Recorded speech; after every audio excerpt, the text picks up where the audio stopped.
Hey everybody, thanks for taking the time to listen to the Real Talk podcast. We hope that these discussions will inform and inspire you to engage in your own Real Talk. Today's episode is brought to you by our official sponsor, Trivan, builders of custom trucks, trailers, and enclosure buildings tailored to your needs. Be sure to check them out at www.trivan.com. A big thanks to them for making these conversations possible. Now, on to the episode.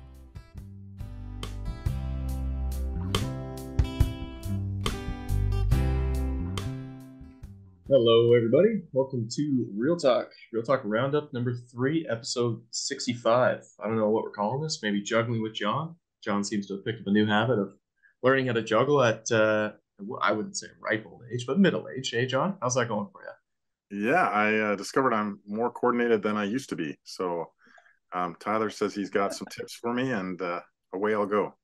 Perfect. Yeah, we're Perfect. gonna start a Real Talk juggling course. So very nice. I'm sure that'll sell like hotcakes. In the meantime, we got to juggle around a few ideas and thoughts on the various past 3 episodes we did. So I'll just lay that out for all the listeners so they don't just hear us talk about juggling all day long. We had education with John Whittier, Reformed Education. And then that was with Tyler. I talked to Reverend Eric Watkins about church planting and evangelism. And then finally, I talked to Mike Shooten from ARPA about medical assistance in dying, what's going on in our country, or at least in Canada. I should say our country, as we have the American on this podcast as well. So that's what we have on deck today, as well as a couple of stellar book recommendations from the one and only Jon Dykstra. Today's topic will be biographies, so he'll give us a nice little top 10 there midway through the show, so stay tuned for that if you're looking to add to your reading list for 2023. And without further ado, I think we'll head to Jon for his thoughts on the first episode, which was education with Jon Whittier. Yeah, I met Jon one time before. I was really impressed to kind of get a longer intro through the episode. Where I bumped into him was at a conference for teachers in BC to deal with some of the curriculum changes being requested about Indigenous peoples. They want to have a bigger amount of materials covered. So our schools were kind of wrestling with that. But one of the things that Jon Whittier brought up was the sin that occurred in the residential schools. One of the big sins, I mean, there's physical abuse, sexual abuse, all that, but was the stealing of kids. And so, as he put it, in the residential schools, the parents of First Nation children had their kids taken away from them, and the idea was to assimilate them into the ideology of Western society. So they wanted to Christianize them, whatever. Well, now we have gender ideology, we have sexual ideology, we have Native spirituality being imposed in public schools and being pushed in all schools. And whether the parents are up for that or not. And it seems like the major lesson is being forgotten. And so I really appreciated him bringing that up. It's a horrible irony. I hope we don't forget it, because we can kind of use this as an opportunity to say, hey, you know what? He noted too, even the United Nations Declaration of Human Rights says parents get to educate their kids in their ideology.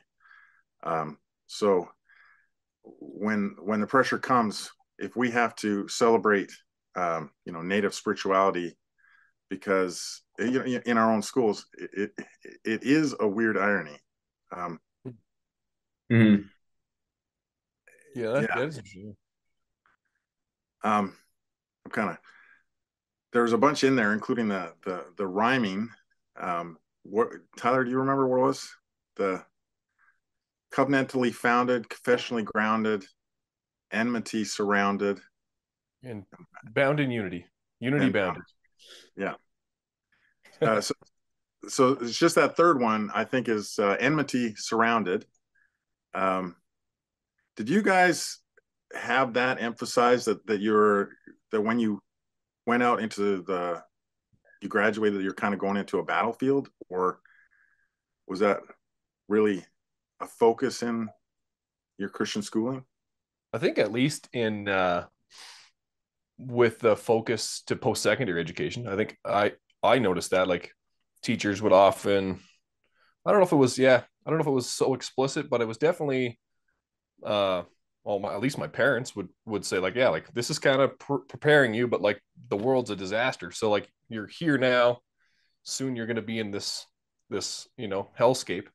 That's basically which which helps like prepare your mind for, I mean, I took that as just continue to shelter yourself when you get there. Just don't do anything and go home and go hunting. But Right. I mean, if you're a more social person who's looking for that whole college experience, it does like, I think that was there in our high school at least. Like, yeah, like this is Christian education, but there's very much not Christian education coming. So, but in as a culture in general, I think it's gone beyond since I've been like I graduated high school in 2010, and since then the culture is a lot more uh Explicit. pointed in its attack, right? Like, so I think even high school students need to be on alert. Whereas like we weren't on social media, like we had Facebook kind of was just getting going, but like, yeah, well, I guess I was just getting going on it, but Facebook, but there was no like, it wasn't really bombarding you yet, like the Instagram, TikTok kind of wave. It was more like, what do you want to see? Now it's a lot more, what do we want you to see? So I think there's a little bit more, it's probably pushed the age that we need to start understanding that back a bunch, like, to grade 5, 6, start, Yeah. teaching kids that the world's not a passive force. Mhm. Right. It's like when we had Chris Gordon on talking about the sexual catechism too. That was Mhm. maybe 10 episodes ago or something like that. And just how YouTube catechizes kids so much these days too. Um, it was definitely emphasized, I think, when I was going through high school, so about 6 years after Tyler, I guess. And we definitely had apologetics classes and stuff like that too. But yeah, you really need to get on it pretty early. I don't know if it was so explicit in elementary school, but yeah, my parents talked about it a bunch. Did Right. you have it growing up, John, or what was your experience? It was a bit of shock and awe getting to university because we had been prepped, so I knew things, creation, evolution, knew there were going to be controversies, but it's just you go to university and all the smartest people in the room think God's dead, think homosexuality. We had a column in the paper, 1 in 10. It was in the student paper, and it was just all about homosexuality. Um, we had pro-choice tables to promote abortion. So it was a little bit overwhelming to go from the nice sheltered place to go there. And I didn't see it as an opportunity until like 3 or 4 years later. I have a diploma and a degree. So it was kind of my second go through. Then it was fun to take on the profs, but early on it was like, get me out of here. This is just it was too much. And so I do see it with my niece and nephews that they seem a little bit more ready to just contend right out of the gate. Hmm. And so, yeah, I was wondering if we're seeing it as that opportunity or seeing it as that maybe a challenge or a threat. Yeah, that's encouraging, at least that the younger, generation sees it like that. But yeah, I always found like, especially in the education, it's easy to put a wall up, like go to university, but half of what you hear from a prof is going to be like, I did a course on natural disasters, which was like some throwaway elective I had to take to finish my degree. And I don't even think I went to class, but a lot of that was evolution stuff. But you just know, like, by the title of the course what you're going to get. Yeah. So, but I think it's the subtle things that you don't see. It's like it's just how the culture of everything, everyday life, and how like even the students react to that, like the expectations of language that you use. And like when I went through university, you can still joke about things that you would never say now. So just all those little things, I think that's just like something on students that you can't really just put your walls up against unless you just leave. Right. Yeah.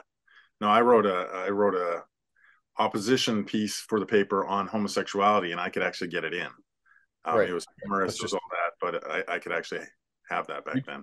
It's just a public lynching now, right? Like this just. Yeah, well, I will say when I went into class after having that piece, it was a 200-person classroom. I walked in late. Everybody shut up. They all just looked at me.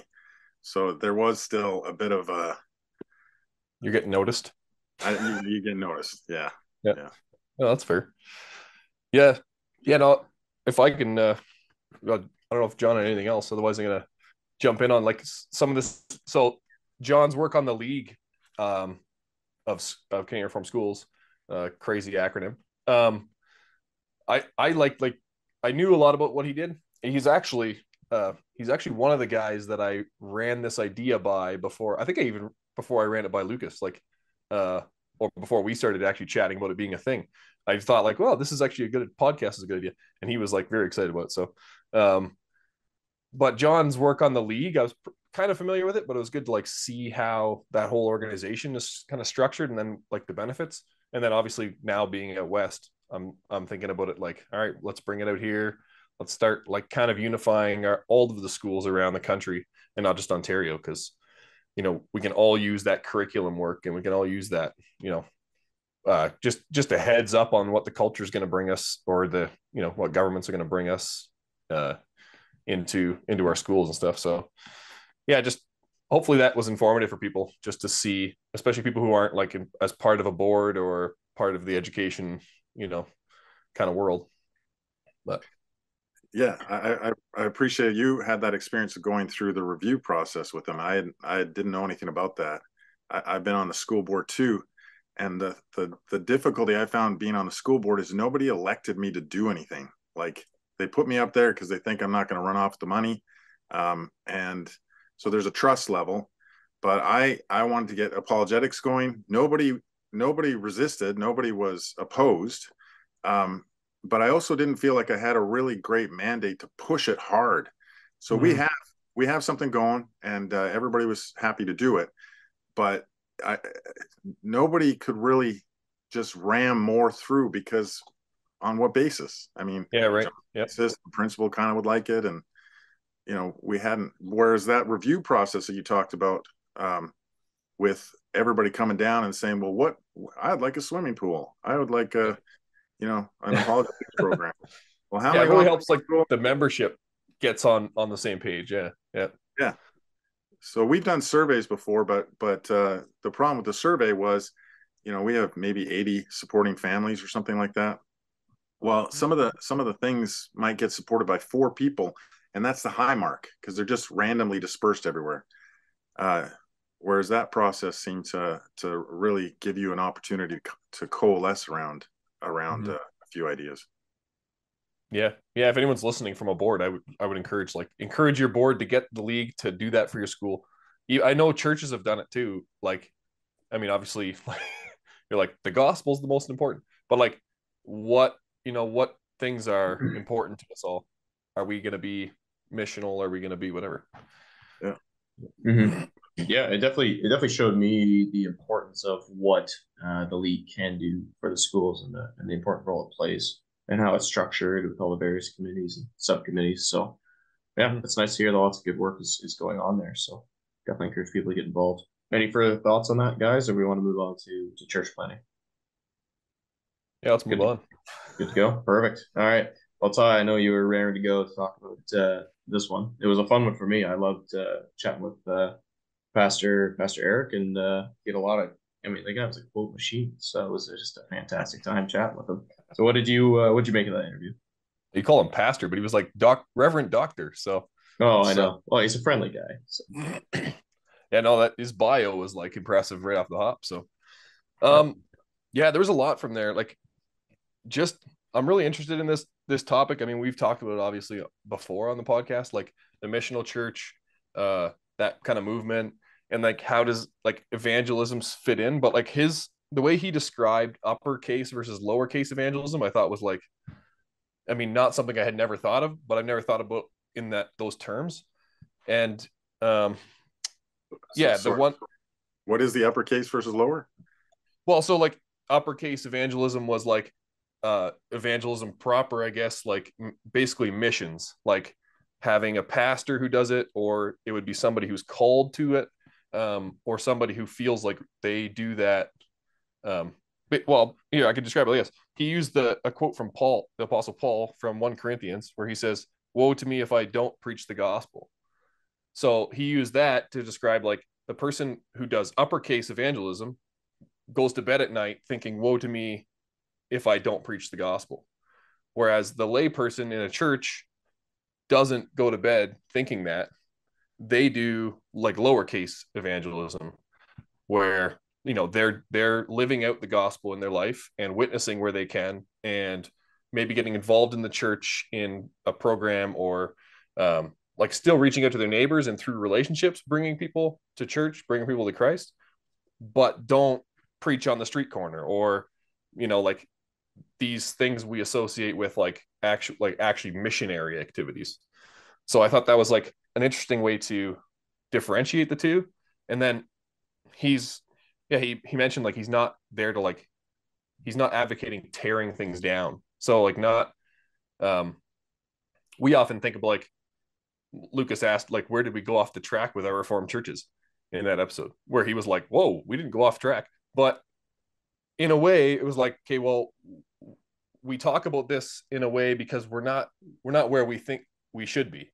So now how do we get back? And our culture, and I think the way we often think about it is like, let's tear the statues down. We're like, let's pull it all down, it's all junk, and then we'll build it up again, right? And it will build it on a better foundation, or better understanding. But he was like, well, no, we don't need to tear it down. Like, and we're not, it's not like we're, at Z and we should be at A. Like we're just a little ways down the track. We should just refocus some of our activities. So to understand it in the different, the capital versus lowercase e evangelism, also plays to like the rural urban thing, because it's like urban centers, you have a lot more opportunity for evangelism, whereas rural, you can live out your life as a Christian very well in a rural area, but evangelism looks a lot different. Like you don't walk down the street with like homeless people. Like it's, you get to know your neighbors over coffee at a farm. Like it's totally different, right? So one's not good and one's not bad. Like it's, you gotta just, having that, like that kind of dichotomy understanding of it was like, I think that's super helpful. Mm-hmm. How about you, John? What any thoughts on that one?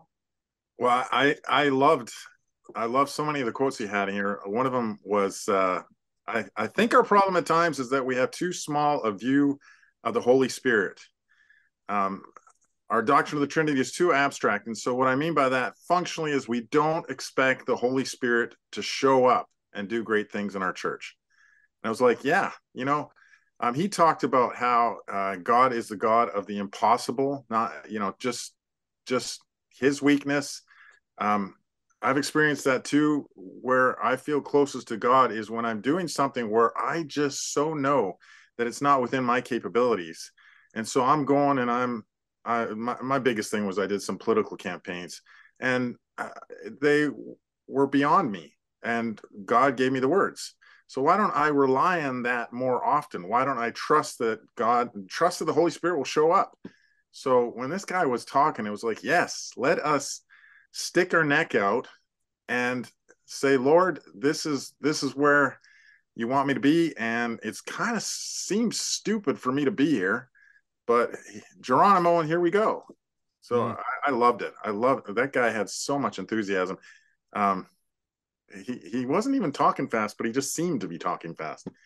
So he talks he talks thoroughly, I would say. Like he's just chooses his words well, had a lot to say in a small amount of time. And he lived that, like what you're talking about too.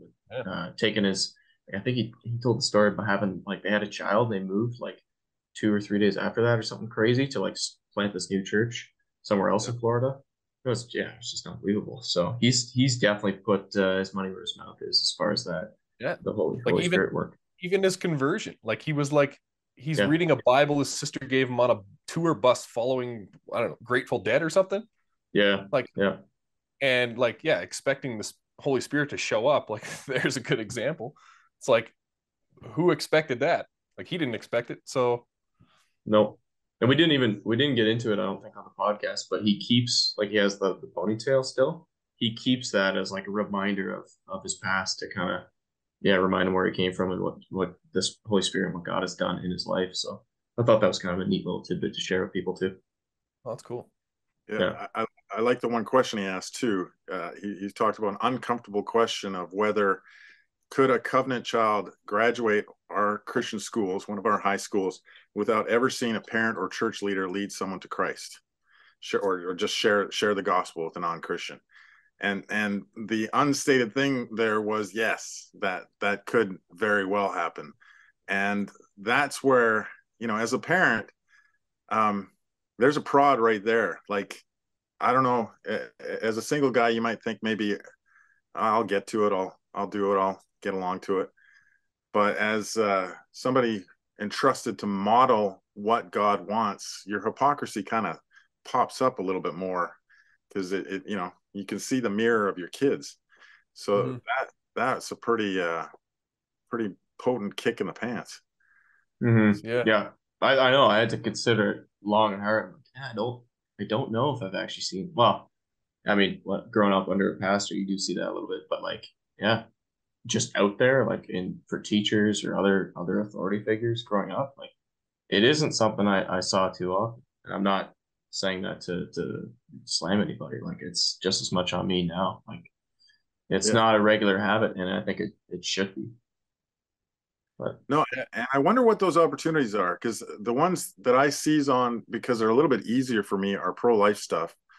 And it's also easier to take a kid to something, or just go to a march, go to me and my kids have gone to a fair and manned a booth or something like that. Yep. But yeah, do we have an evangelism booth at the local fair, or those sort of things don't seem at the ready? Well, this is one thing I was thinking about. What it's kind of this dichotomy too, but we do where he's talking about organic, like in your life, living it out when you meet somebody. And we've had people like, I'm thinking Hildy Slutz was on the podcast. She talked about just like inviting a homeless guy over. And you're like, that to me was like, whoa. But like, also, it doesn't need to be that. It can be a guy you gave a ride, or a coworker, like something. But like, are we in our, I guess in our minds, but also in our churches, do we like understand like the organic versus like the, what do you say, like programmatic? I don't know. Like, do we do evangelism through programs where like, well, we have this great program, we can like a new to the faith, and that's always like good in our churches. But do we use that as like a cop out to not live it, or not learn to do that ourselves? Right. Well, or is our default like, we'll get them into church, and then do we like, yeah, I don't know, maybe that's the opposite of, are we expecting the Spirit to show up for the person in church and not in our conversations organically, like in our life? Like, or where's that line? Like, should we stop some of these programs and just like focus on the, I don't know. Well, all of the above, but also no, but season where they come. I'm a quiet guy, shy guy. I had a friend who we'd always go work out together at the pool, and in the sauna, the guy would just start talking about what God's up to this week, his thoughts on homosexuality, and suddenly he'd be about twice as loud as he normally is, and we'd have everybody in the sauna listening to us. And so all I had to do was just not run out of the sauna. So I'm his wingman. I get to help out. So it doesn't always have to be big, but I guess those sort of things can pop up, and then you just got to grab them. Yeah, there's opportunities out there for sure. Like just whatever. You talk to people in public life, you run into somebody at the counter of a store, at the gas station, or you're beside them on a plane. Like I can think of an example of going to like these back in November, we had meetings for RP, and I traveled out with one of the board members who probably wouldn't like me to say this, but he sat down by this lady and he chatted with her like the entire flight, and gave her a bunch of RP material. And I'll leave it out for for people to determine who that might be. Might be a guest on this thing eventually. He could be. He could be. He's intimately involved at RP. So, anyways, I just thought of that now as you guys were talking, and that's to me is okay. There are examples of people who do that, and like you say, John, you don't have to be an extrovert necessarily. It might make things a little easier initially, but there's lots of people you can think of, like I can think of in my own life who yeah, you're involved as like kind of the acquaintance level, or even just casually, just see them once in a blue moon, or like just once. Like you can just leave a little pebble in the shoe. And we had a lady who did profession of faith in our church a few weeks back who she came to Christ because of a coworker who went to our church, and that lady actually already passed away. But then by the time I believe she came to our church, she just met a bunch of other people at church, and they kind of walked her through the whole her faith journey, and it was just like that was like 4 years ago. So that it came to a head a few weeks back. So these things, you never know what the Spirit will do, and just put a little pebble in someone's shoe, get thinking, and you never know where it can go. Yeah, it's just being well, I can give an example too, but I mean, it's my wife. It was a good example for my wife, so she'll like that, but she doesn't listen, so that's fine. Um, just like things I'm not good at it. Like I'm not, but it's little things where you just don't be afraid of who you are, because people don't often even often react negatively to hearing that. Like, so we were actually at an appointment uh for like, well, my wife's pregnant, so like just ready to give birth any day now. Um with our third. So that's super exciting for everybody.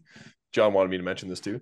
Um we were at an appointment, and the nurse was asking like all about us, and we just moved to Alberta, and wow, you have no, like, where are your other kids and like whatever. And he's like, do you have any family here? I said, no, we don't have any family here, whatever. And I'm just like ready to let it slide, and she's all surprised, like, how do you even do this? Where are your kids right now? And my wife was like, yeah, but we have a great church family. And it was like, you don't have to like start preaching the gospel. But now she's like, oh, like that can be a thing. Like she probably just never ever heard that before. So something little like that. And I was like, well, like, yeah, kind of like good on you. But also like that's not, I don't know if I would have said that, but now I'm like thinking about other times where you can just add that little, it's not like, it's not organic to the conversation. It's not like it's offensive. It's like, what are they going to think? Right. But it's something that gets them thinking. And then, yeah, you don't know what the Holy Spirit will do. Like they might Yeah. be lonely. They might be like, I should look for a church. Right. And then next time I go there, they might be like, hey, I didn't know you were a church guy. Like, who knows? Right. So just Well, and even the confidence that it's not just that it won't be offensive. Like that's my default too, right? yeah, right. I don't kick you off with my thoughts on homosexuality. But you know why you need to hear them? You need to hear them because it's actually bad for you. And God is a loving God, and his love comes out through his commandments too. So to have the confidence, like I haven't spoken out on homosexuality in a public setting like that, but to have the confidence to do that, I do that with abortion because it's just an easier line to draw. I feel very capable of doing that. We trust, yeah, you know what, killing a baby versus not killing a baby. Oh, you know what, I can see how God's love works out there. But we have to have that confidence with these other things. Hey, there's two guys who are hanging out together. They're 80-year-old gentlemen, and do I really want to mess things up for them? Yeah, they're committed in rebellion against God. Maybe it would be a good thing to bring up. So just confidence that what God says is good, and what he says is bad is bad. Mm-hmm. For sure. Yeah. I mean, yeah, there's a ton of lessons we could probably keep pulling out of there, but I think we kind of got to the gist of it there. Just that push for personal evangelism. And John, you may have some final thoughts. I'll throw back to you, John, for a second if you want to No, bring something no, else I'm in. good. I'm good. You're moving us along. It's way to go. No, it's good. It's good. Oh, otherwise we're here for 2 hours and people get annoyed. So we'll keep it moving. Next up, we have actually John's segment on biographies. So he has a top 10 list for us, which he will do so in 5 minutes, 30 seconds a book. Your time Yeah. starts now, John. Yeah. Okay. You know what? I was going to do top 5 of easier reading, and that's what I'll do. And then I'll do top 5 a little bit more serious. So one reason that I'm doing biographies here, one reason to do biographies is to see God showing up, just to see what he did in other people's lives. And when you read Christian fiction, you can have miraculous things happen, but is that genuine to life? Does it really resonate? Does it stick? Sometimes it just seems really fake. But when the miraculous happens, and it happened, it's just a wonderful thing to see and to learn about who our God is. So So reading biographies is, I can't emphasize how wonderful it is. But we're not all readers. And so, you can have a big 800-page tome, or you can have a comic book on Luther. This is Echoes of the Hammer. It's wonderful. The only quirk in it is it says that one of his rivals was Calvin.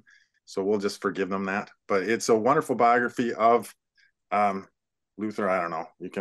It's a little bit studious. Some of it's a bit text rich, but you want to learn about Luther, you want to hand it off to a kid, they might open that up. As far as seeing God show up, this is When Faith is Forbidden. This is about some 40 different chapters about things happening in the Middle East, and just incidents like they tossed a guy's house.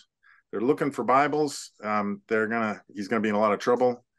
They look over the whole house to the point where they find like a missing needle or a missing hair pick, something really tiny. What they miss is the stack of boxes in the middle of the room full of Bibles. So God makes seeing eyes blind. He answers prayers. So when faith is forbidden,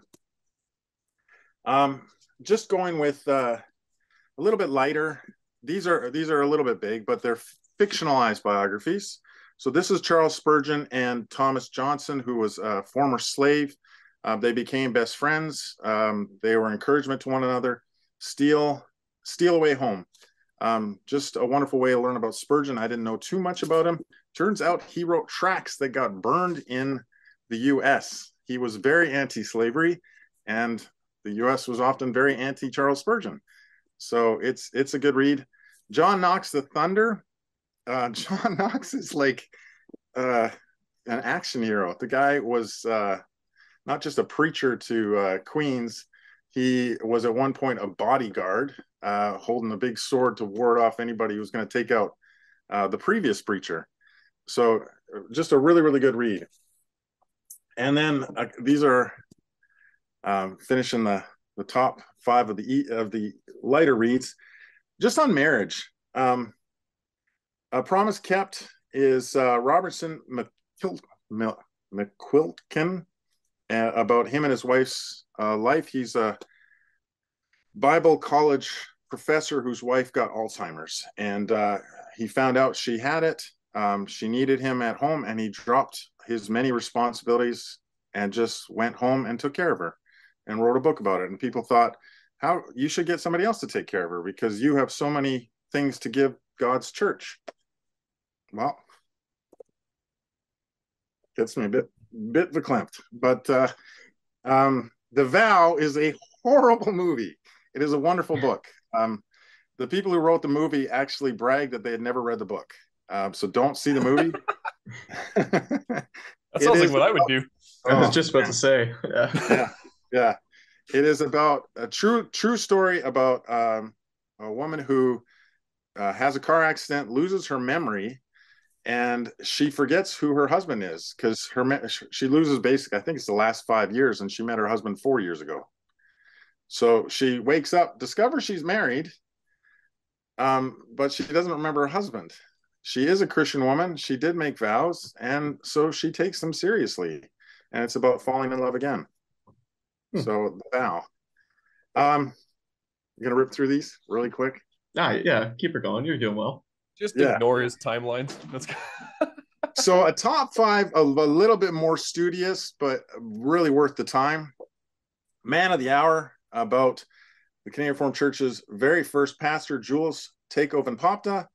I mean, if you have any linkage in the Canadian Reformed churches, this is how it all began. This guy, his basement was flooded.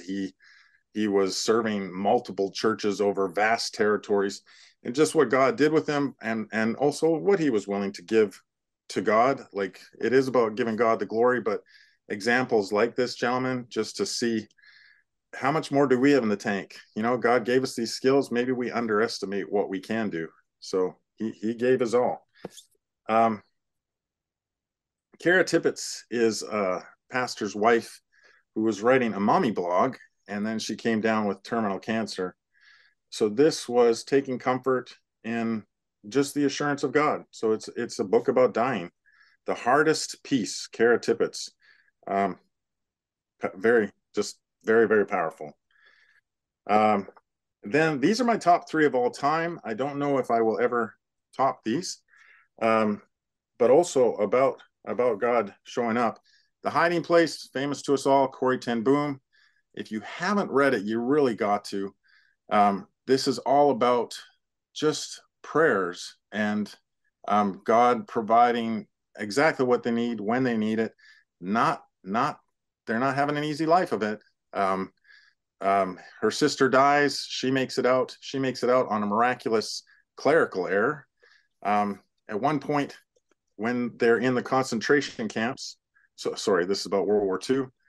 At one point, they're in a concentration camp for hiding Jews, and her sister is giving comfort to Corrie. You know, there's fleas everywhere. Corrie just can't stand it. She can't sleep.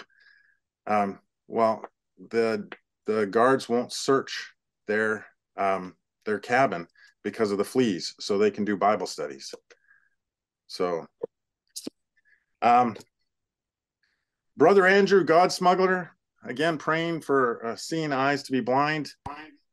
Crosses the border. He says, "I got a Volkswagen full of Bibles. Lord, could you please make them not see them?" They don't see him. Takes them behind the Iron Curtain to communist countries all over. Goes through China. At one point, he sort of wins a convert to Christ because his Volkswagen passes with someone else, and vehicles are so rare at that stage that they stop and they just chat. They're going to exchange some information, and the fellow says, "You know what? I'm actually a mechanic, so can I take a look at your vehicle?" And he says, "Sure. Yeah, we've only put in gas since we've been here." And the state of the fellow's engine is what turned the fellow into a believer, because that engine couldn't work. It was impossible for it to work. And yet it was still working. This entirely automotively challenged gentleman was going all over communist countries without a working engine, except it worked. Wow. Yeah. Brother Andrew, God Smuggler. I will say there's some problematic elements in how he presumes on God, but he also notes that sometimes he had foolish prayers. So God still honored some of his foolish prayers. I don't want to go long, but I'm going to share one more. At one point, he's doing an evangelism meeting, and they say, "Okay, we're going to have cake and tea tomorrow." They don't have cake, they don't have tea. So they start praying for it. And the lady next door says, "Can I do anything for you?" And they say no, because God is going to provide.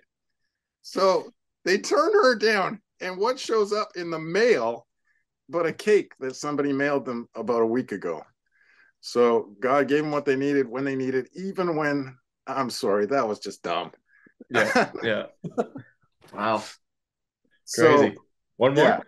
Yeah. One last one, top one, about Louis Zamperini, World War II veteran.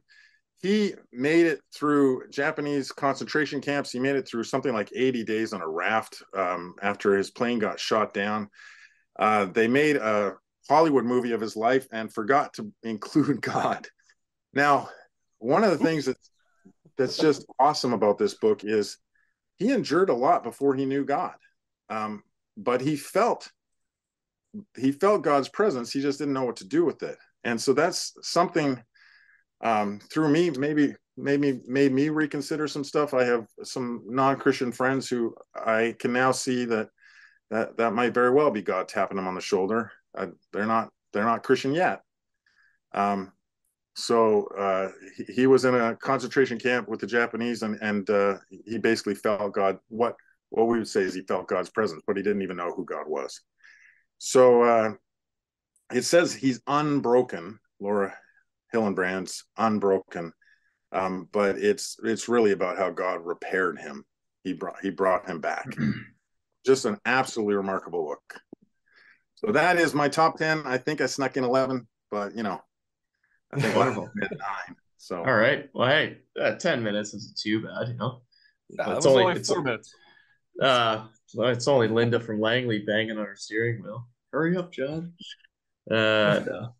Just, anywho, okay, so we got one more to go, and then we'll wrap this show up. So I had Mike shooting on. We talked all about medical assistance and dying made.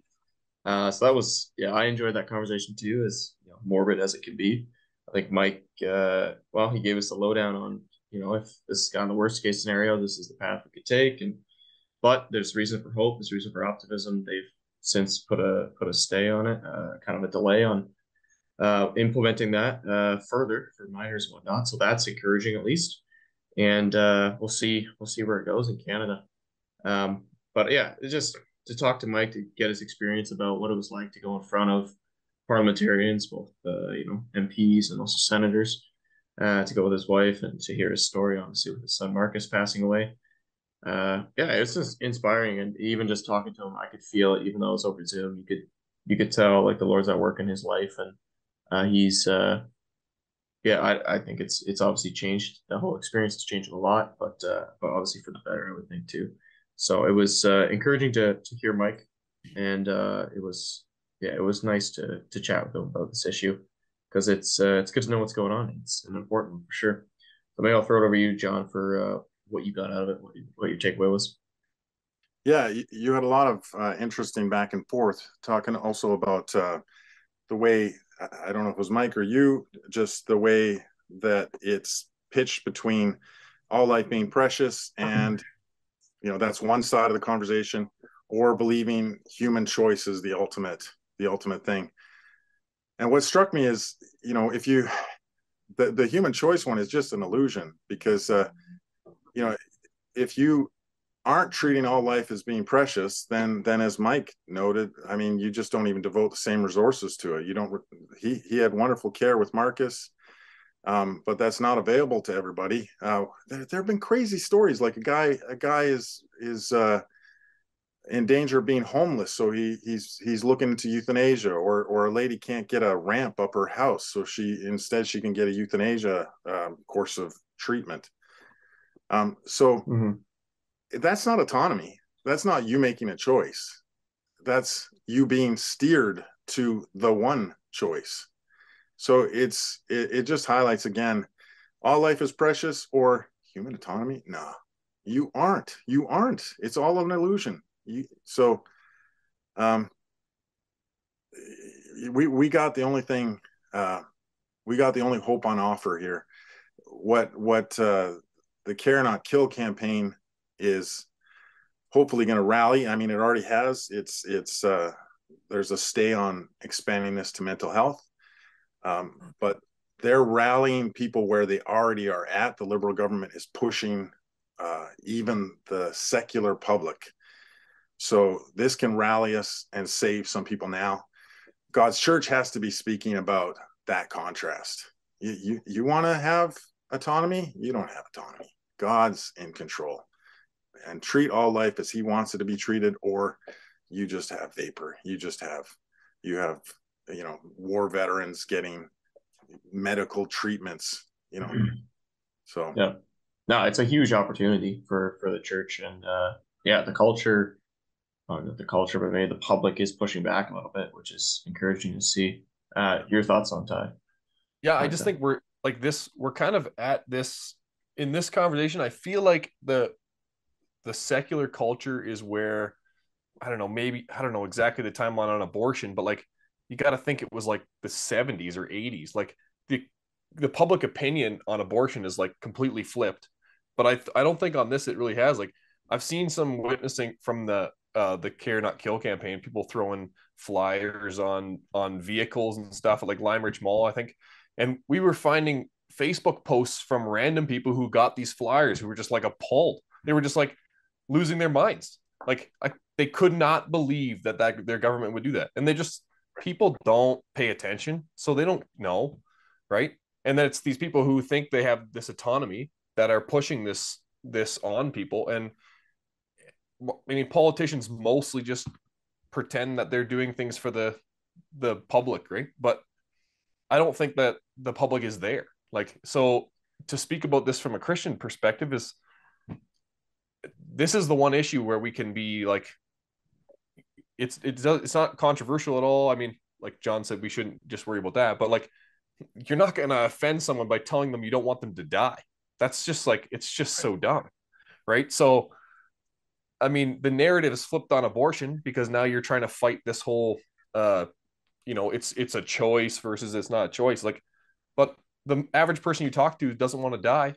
Even the homeless guy who's looking for euthanasia doesn't want to die. He just doesn't want to be homeless. So it's not a hard sell. Like, I could keep you alive. Here's a house. Oh, that worked. It's like, yeah, I just don't. Yeah, I'm encouraged where it's been going, but it's amazing what the government's trying to do. And like, it's not like we don't have any literature from the past on like where this thing could go. There's like short stories you study in high school that are like, what's the one? The Lottery, which is a short story, which is like whoever wins the lottery dies. Like, that's so dumb, and we all know it, but now here we are. It's like, yeah, it's unbelievable. So you're lucky to be in the States. We had it before you in Washington State. Sure. Oh, really? Yeah. The difference is we don't have the Medicare system. Well, we don't have the same healthcare system. So we have a Roman Catholic hospital here that won't do it. Whereas in Canada, that's not a possibility. Yeah, right. But the thing I think that we need clarity on is that nobody wants to die until you're 80 and in pain. And then things start to look attractive. And then if we're saying that it's legit for the 80 in pain, well, what about the 75? What about the 60? What about the 60? They don't want to die. They just don't want pain. Exactly. But right? but it's just when it's legitimate for anyone, then it's really hard to make it illegitimate for others. So I would say a lot of the world would be very, very sympathetic to that 80-year-old who says, oh, like they'd even look at him and go, oh, yeah, you've had your. So the contrast is between all life is precious or let's kill the mentally ill.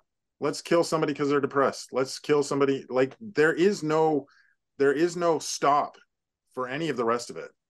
Mm-hmm. Yeah. Like yeah, sorry, go ahead. I was gonna say, like, we could use this moment, which I think the Care Not Kill campaign is doing, to kind of like, again, put the pebble in the shoe, like put a little wedge in this. Yeah, we're going downhill. We're sliding downhill quickly. Like, oh, let's like pump the brakes here. Let's stop for a second. Look at what we're doing. Like, hey, this is too far. And then you got to get into like the deeper worldview stuff. And like when I was chatting with Mike, we're at a position where you can't even get back to the fundamental two worldviews at play, right? They have to go there. They have to give their story, tell why it's a bad idea right now, to expand it to minors and those with mental health challenges.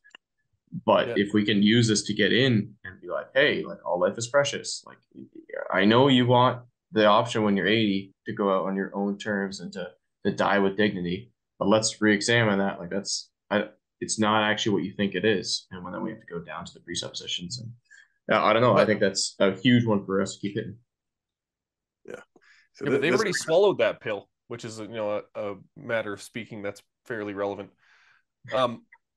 With abortion, it's already fine. Like, if you find out your child has like Down syndrome, they're like, yeah, like the go-to is abortion.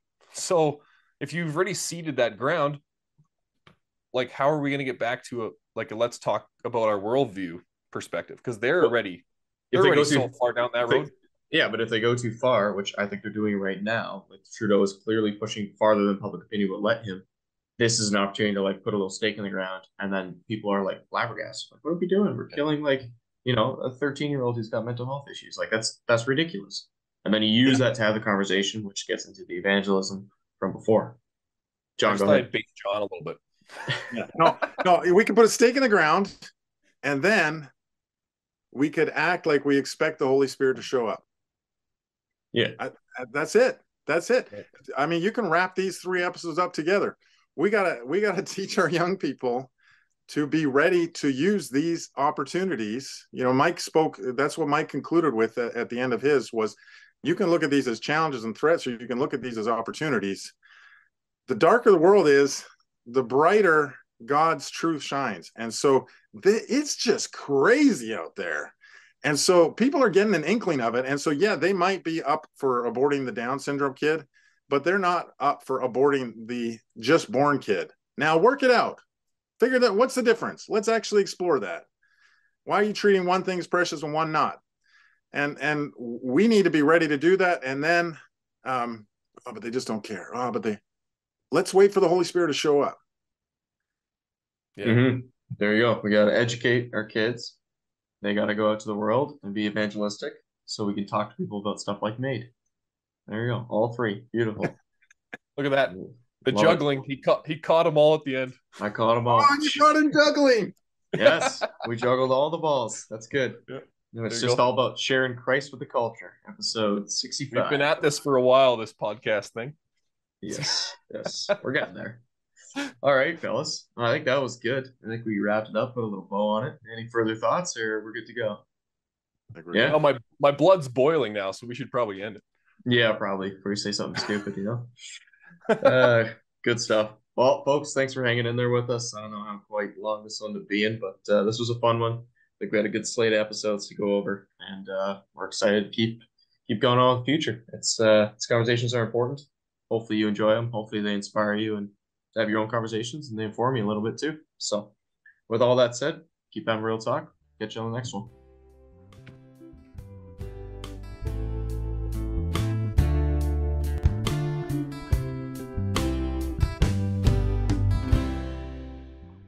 Thanks for tuning in to this episode of Real Talk. We really appreciate you taking the time to listen or watch the show. If you want to send us your feedback, and we'd love to hear it, please email us at reformedrealtalk@gmail.com. If you want to find us online or social media, we got a lot of great content there. Just search Reformed Real Talk and we should come right up. This show is created and produced by myself, Lucas Holtfluer, and Tyler Vanderwood, and our wonderful podcast manager who does all the editing is Mariah Tamiga. So we're really thankful for her contribution to the show as well. That's all for now, folks. Thanks for watching or listening, and we'll catch you next time.